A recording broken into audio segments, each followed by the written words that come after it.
हम chapter 1 rational numbers start कर रहे हैं। सबसे पहले यही क्वेश्चन आता है कि रैशनल नंबर्स क्या होते हैं। रैशनल नंबर्स वो नंबर्स हैं जिन्हें हम P/Q की फॉर्म में लिख सकते हैं। बस एक कंडीशन कि Q कभी भी ज़ीरो नहीं होना चाहिए, that's why we write it as Q not equal to zero. इसके अंदर कुछ नंबर्स आते हैं जैसे कि नेचुरल नंबर। नेचुरल नंबर क्या होते हैं? वो नंबर्स जिनकी हम काउंटिंग कर सकते हैं। हम काउंटिंग स्टार्ट कहाँ से करते हैं? 1 2 3 4 ऐसे ही काउंटिंग स्टार्ट होती है। इसीलिए 1 2 3 4 जितने भी इस तरीके से नंबर्स जाते रहेंगे उन्हें हम नेचुरल नंबर कहेंगे। इसके बाद आता है होल नंबर। होल नंबर्स वो नंबर्स होते हैं जो जीरो, मतलब अगर हम नेचुरल नंबर के साथ जीरो ऐड कर दें यानी जीरो भी कहें तो ये होल नंबर हो जाएगा। यानी whole numbers are starts from 0 1 2 3 4 and so on. The next is integers. Integers वो नंबर्स होते हैं जिनमें हम नेगेटिव भी लेते हैं, जीरो भी लेते हैं और पॉजिटिव भी लेते हैं। यानी नेगेटिव नंबर्स लाइक -3 -2 -1 0 1 2 3। इसके बाद आता है फ्रैक्शंस। फ्रैक्शंस क्या होते हैं?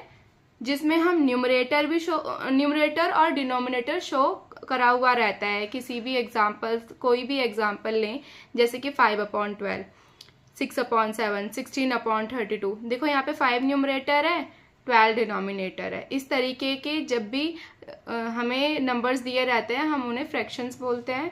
The next is decimal numbers.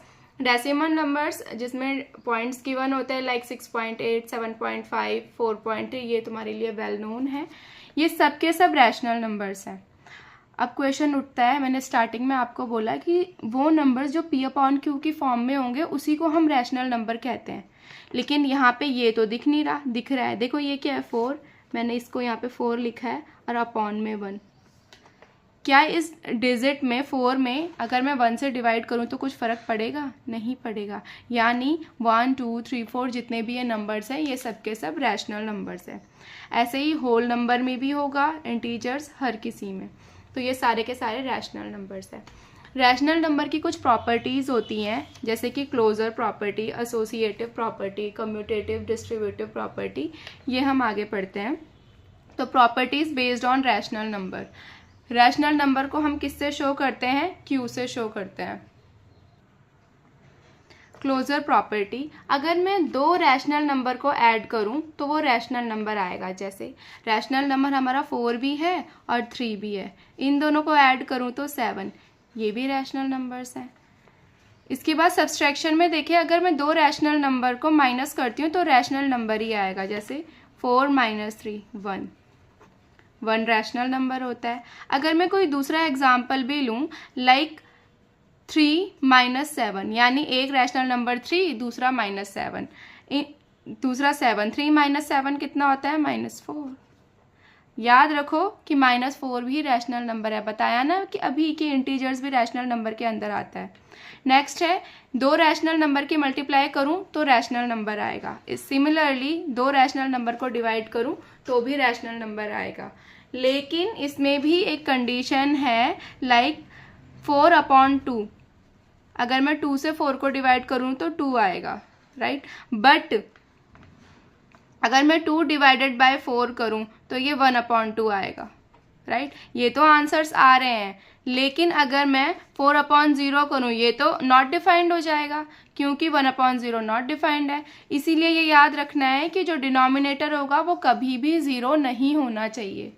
Next है मल्टीप्लिकेटिव आइडेंटिटी। किसी भी रैशनल नंबर में हम 1 से मल्टीप्लाई करें तो कुछ भी फर्क नहीं पड़ेगा नंबर में।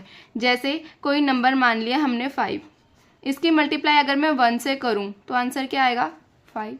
1 की मल्टीप्लाई अगर मैं 5 से करूं तो आंसर क्या आएगा? 5। और हमारा रैशनल नंबर हमने क्या लिया था? 5। कुछ फर्क पड़ा? नहीं। इसीलिए हम यहाँ पे 1 को क्या कहते हैं? Multiplicative identity. इसी को आपकी ही बुक में द रोल ऑफ 1 के नाम से लिख रखा है। नेक्स्ट है मल्टीप्लिकेटिव इनवर्स। मल्टीप्लिकेटिव इनवर्स क्या? कोई भी रैशनल नंबर है, एग्जाम्पल के लिए 7/3। मल्टीप्लिकेटिव इनवर्स कहता है कि इसका आप इनवर्स निकालो। इन्वर्स कैसे निकालेंगे हम, ये हमारा न्यूमरेटर है, ये डिनोमिनेटर है। इन्वर्स निकालने के लिए डिनोमिनेटर को ऊपर, न्यूमरेटर को नीचे, यानी 3/7। बेसिकली इसका मेन मीनिंग होता है कि मैं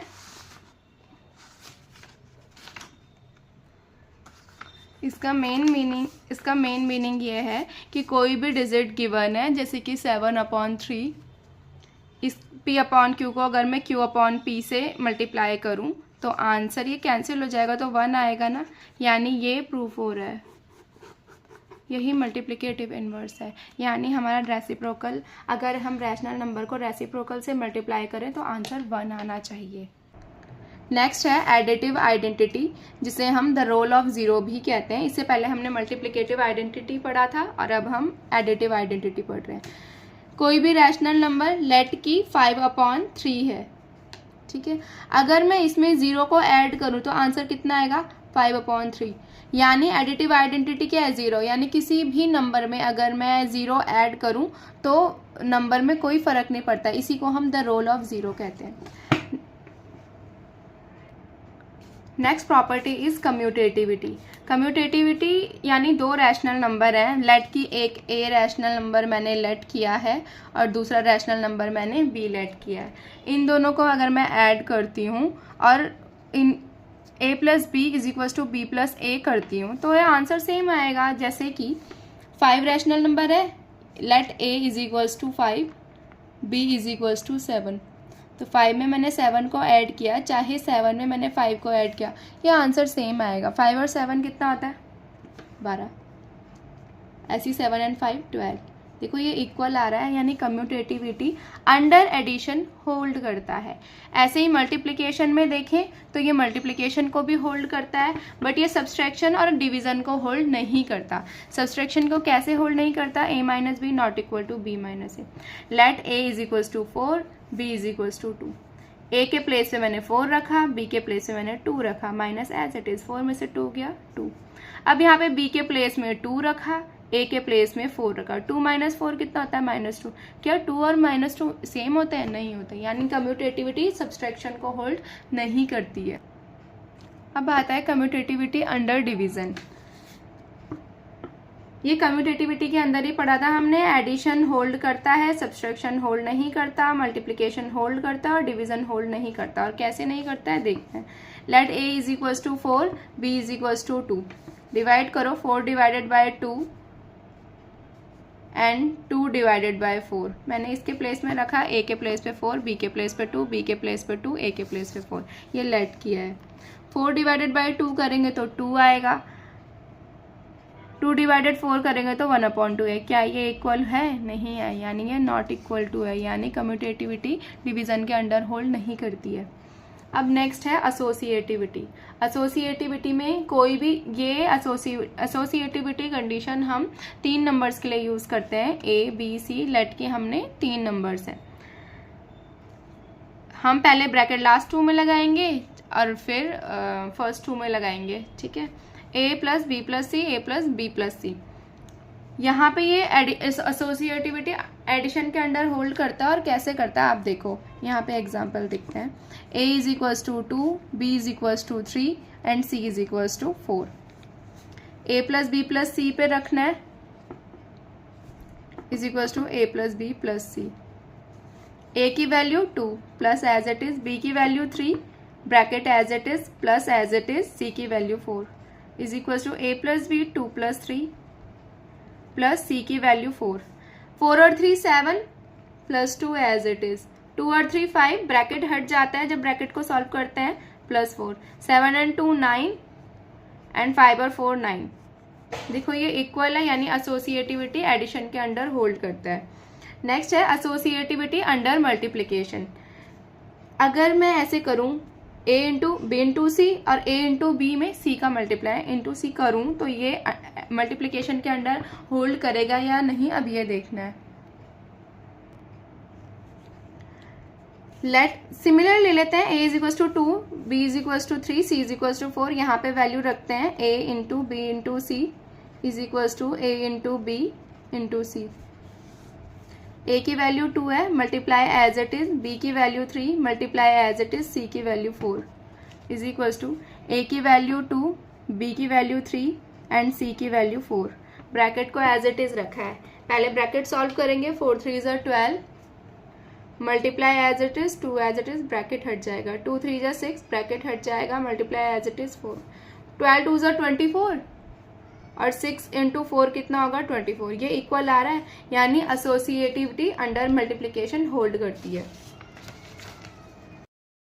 डिस्ट्रीब्यूटिव प्रॉपर्टी में ये हमें प्रूव करना होता है ए into B plus C is equal to A B plus ए सी, और ये एडिशन के अंडर है और ये सब्सट्रैक्शन के अंडर है, ए into B minus C is equal to A B minus A C. इसे एग्जाम्पल के थ्रू समझते हैं। एग्जाम्पल में लिया है A is equal to 6, B is equal to 3, C is equal to 2। देखो ए के प्लेस पे 6, bracket as it is, B के प्लेस पे 3 plus as it is, C के प्लेस पे 2। इसकी मल्टीप्लाई अंदर हो जाती है, ए की मल्टीप्लाई बी से, ए की मल्टीप्लाई सी से, तो यहाँ पे ए बी प्लस ए सी आया। ए की वैल्यू 6 इंटू बी की वैल्यू 3 प्लस ए की वैल्यू 6, सी की मल्टीप्लाई 2। देखो ब्रैकेट सॉल्व होगा पहले, 3 और 2 5 इंटू 6, 6 3 जा 18 एंड 6 2 जा 12, 18 और 12 ऐड होके 30 आएगा, 6 5 जा 30, यानी डिस्ट्रीब्यूटिव प्रॉपर्टी एडिशन के अंडर सॉल्व होती है। अब यहीं पे देखते हैं सब्सट्रैक्शन के लिए, ए की वैल्यू 1, बी की वैल्यू 5 माइनस सी की वैल्यू 3 इज इक्वल्स टू ए की वैल्यू 1, बी की value 5 minus as it is A के प्लेस पे 1 एंड सी के प्लेस पे 3, 5 माइनस 3 2, 5 1 जा 5 माइनस 3 1 जा 3, 5 में से 3 गया 2, ये इक्वल हो रहा है, यानी डिस्ट्रीब्यूटिविटी माइनस के अंदर होल्ड करती है। ठीक है, मल्टीप्लिकेशन एंड डिवीजन के अंदर डिस्ट्रीब्यूटिविटी, अरे क्या बोल रहे हो, distributive property multiplication and division के अंदर होल्ड नहीं करती है। आप इसे चेक भी कर सकते हो। ये इंट्रोडक्शन पार्ट था, इसके बाद मैं 1.1 एक्सरसाइज कराऊंगी, अगर आपको वीडियो पसंद आई होगी। डिस्ट्रीब्यूटिव प्रॉपर्टी में ये हमें प्रूव करना होता है ए into B plus C is equal to A B plus ए सी, और ये एडिशन के अंडर है और ये सब्सट्रैक्शन के अंडर है, ए into B minus C is equal to A B minus A C. इसे एग्जाम्पल के थ्रू समझते हैं। एग्जाम्पल में लिया है A is equal to 6, B is equal to 3, C is equal to 2। देखो ए के प्लेस पे 6, bracket as it is, B के प्लेस पे 3 plus as it is, C के प्लेस पे 2। इसकी मल्टीप्लाई अंदर हो जाती है, ए की मल्टीप्लाई बी से, ए की मल्टीप्लाई सी से, तो यहाँ पे ए बी प्लस ए सी आया। ए की वैल्यू 6 इंटू बी की वैल्यू 3 प्लस ए की वैल्यू 6, सी की मल्टीप्लाई 2। देखो ब्रैकेट सॉल्व होगा पहले, 3 और 2 5 इंटू 6, 6 3 जा 18 एंड 6 2 जा 12, 18 और 12 ऐड होके 30 आएगा, 6 5 जा 30, यानी डिस्ट्रीब्यूटिव प्रॉपर्टी एडिशन के अंडर सॉल्व होती है। अब यहीं पे देखते हैं सब्सट्रैक्शन के लिए, ए की वैल्यू 1, बी की वैल्यू 5 माइनस सी की वैल्यू 3 इज इक्वल्स टू ए की वैल्यू 1, बी की value 5 minus as it is A के प्लेस पे 1 एंड सी के प्लेस पे 3, 5 माइनस 3 2, 5 1 जा 5 माइनस 3 1 जा 3, 5 में से 3 गया 2, ये इक्वल हो रहा है, यानी डिस्ट्रीब्यूटिविटी माइनस के अंदर होल्ड करती है। ठीक है, मल्टीप्लिकेशन एंड डिवीजन के अंदर डिस्ट्रीब्यूटिविटी, अरे क्या बोल रहे हो, distributive property multiplication and division के अंदर होल्ड नहीं करती है। आप इसे चेक भी कर सकते हो। ये इंट्रोडक्शन पार्ट था, इसके बाद मैं 1.1 एक्सरसाइज कराऊंगी। अगर आपको वीडियो पसंद आई होगी तो do like, share, comment, subscribe.